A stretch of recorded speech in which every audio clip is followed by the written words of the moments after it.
안녕하세요. 코인텍스TV의 김상문 세무사입니다. 1편에서 토큰 증권은 코인이 아니라 증권이라는 것, 2편에서 발행 방식이 세금의 갈림길을 만든다는 것까지 정리했습니다. 오늘은 이 시리즈의 핵심입니다.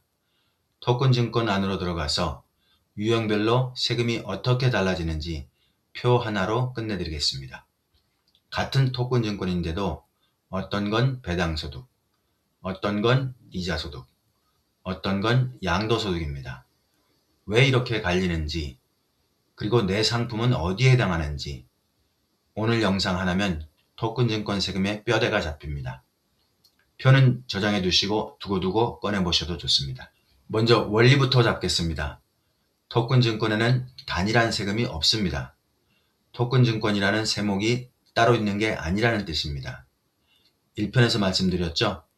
토큰 증권은 내용물이 증권이고 포장만 블록체인이다. 그래서 세금도 포장이 아니라 내용물을 따라갑니다. 정확히 말씀드리면 자본시장법 제4조는 증권을 6가지로 분류합니다. 채무증권, 지분증권, 수익증권, 투자계약증권, 파생결합증권, 증권예탁증권. 이 6가지 중에서 토큰 증권으로 주로 발행되는 형태가 4가지입니다. 지분증권을 담은 주식형, 채무증권을 담은 채권형, 그리고 수익증권형과 투자계약증권형. 오늘은 이 4가지를 중심으로 보겠습니다. 내 토큰이 이 중 어디에 해당하느냐가 소득의 종류를 결정합니다. 유형이 세목을 결정한다. 오늘 영상의 한 문장 요약입니다. 첫 번째, 주식형 토큰 증권입니다. 발행회사의 의결권이나 배당 청구권 같은 주식의 권리를 토큰에 담은 형태입니다. 실질이 주식과 동일하니 세금도 주식과 동일한 문법으로 갑니다. 회사가 이익을 나눠주면 배당소득입니다. 15.4% 원천징수되고 다른 금융소득과 합산해 연 2천만 원을 넘으면 종합과세 대상이 됩니다. 토큰을 팔아서 남긴 차익은 양도의 영역입니다. 주식세제가 대주주 여부 등에 따라 달라지듯 주식형 토큰의 양도과세도 기존 주식세제의 틀에서 정리될 방향입니다. 내년 2월 유통시장이 열리면 이 부분의 실무기준이 본격적으로 작동하게 됩니다. 두 번째, 채권형 토큰 증권입니다. 만기에 원금과 이자를 지급받는 권리를 토큰화한 형태입니다. 실질이 채권이니 세금도 채권의 문법을 따릅니다. 약정된 이자를 받으면 이자소득으로 15.4% 원천징수, 다른 금융소득과 합산해 연 2천만 원을 넘으면 종합과세 대상입니다. 그런데 여기 많은 분들이 놓치는 포인트가 하나 있습니다. 현행 소득세법에서 개인이 채권을 만기 전에 팔아 남긴 매매 차익은 과세 대상으로 열거되어 있지 않습니다. 즉 비과세입니다. 저금리 채권을 싸게 사서 만기에 액면가로 받는 차익에 세금이 없는 것도 같은 이유입니다. 채권형 토큰 증권도 실질이 채권과 동일하게 취급된다면 이 원칙이 그대로 적용될 것으로 보이는데요. 다만 토큰 형태의 양도에 대한 명시적 기준은 유통시장이 열리면서 확인해 갈 부분입니다. 정리하면 채권형은 이자는 과세, 매매 차익은 현행법상 비과세, 이 비대칭이 채권형의 핵심 포인트입니다. 세 번째, 수익증권형 토큰 증권입니다.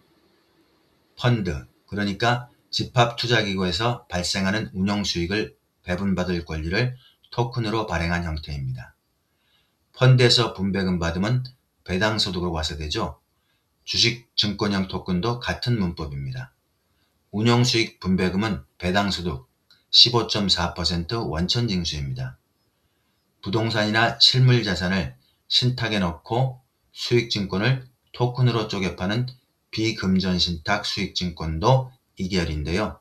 2024년 말 소득세법 개정에서 이 비금전신탁 수익증권의 이익이 배당소득으로 명문화됐습니다.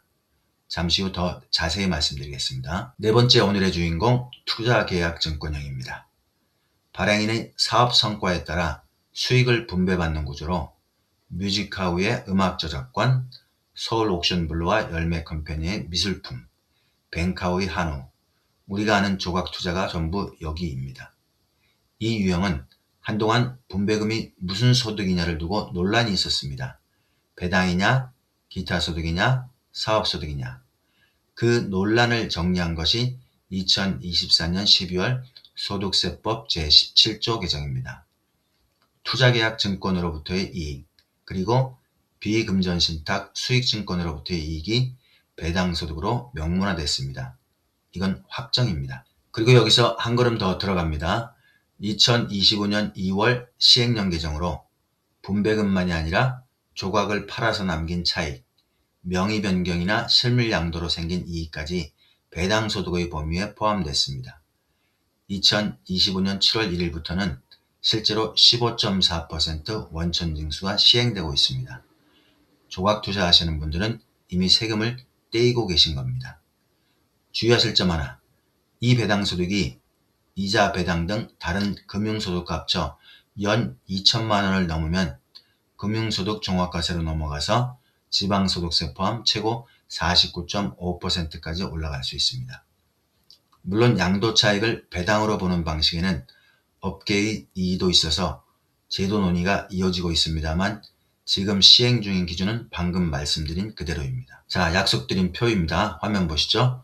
주식형은 배당소득, 그리고 양도. 채권형은 이자소득만 과세되고 매매차익은 현행법상 비과세. 수익증권형은 배당소득. 투자계약증권형은 분배금과 양도차익 모두 배당소득. 15.4% 원천징수 시행 중. 여기서 흥미로운 대비가 보이시죠? 채권형의 매매차익은 비과세인데 투자계약증권형의 양도차익은 배당소득으로 과세됩니다. 유형이 세목을 결정한다는 말, 이제 실감나실 겁니다. 같은 토큰증권이라도 유형에 따라 세금이 있고 없고까지 갈리는 겁니다. 다만 상품 구조에 따라 이자소득이나 기타 소득으로 해석될 여지가 있는 경계 사례도 존재하니 내 상품의 계약 구조를 확인하는 게 중요합니다. 이 화면 캡처해두세요. 오늘도 바로 하실 일 3가지입니다. 첫째, 보유 상품에 유형 라벨을 붙이세요. 주식형인지 채권형인지 수익증권형인지 투자계약증권형인지 투자설명서나 증권신고서에 상품의 법적 형태가 나와 있습니다. 둘째, 소득 종류별로 기록을 나누어 관리하세요. 배당은 배당대로, 이자는 이자대로, 매각차익은 차익대로. 유형이 섞이면 신고 때 가장 헷갈립니다. 셋째, 올해 받은 분배금과 이자를 합산해 보세요. 2천만 원에 가까워지고 있다면 금융소득 종합과세 구간입니다. 미리 계산해 보는 것과 고지서 받고 하는 것은 완전히 다릅니다. 유형이 무엇이든 결론을 같습니다. 세율보다 기록이 중요합니다. 오늘은 토큰증권 4가지 유형의 세금을 표 하나로 정리했습니다. 그런데 이런 궁금증이 남으실 겁니다. 다른 나라들은 이 문제를 어떻게 풀었을까? 다음 편에서는 미국, 스위스, 영국, 싱가폴, 일본 5나라의 토큰증권 과세를 비교합니다. 미국의 하위 테스트, 스위스와 싱가포르의 비과세 원칙, 그리고 일본이 아직 헤매고 있는 이유까지. 앞서간 나라들의 답을 보면 한국 제도가 앞으로 갈 길도 보입니다. 구독과 알림 설정해 두시면 다음 편을 바로 받아보실 수 있습니다. 지금까지 코인텍스TV의 김상문 세무사였습니다. 감사합니다.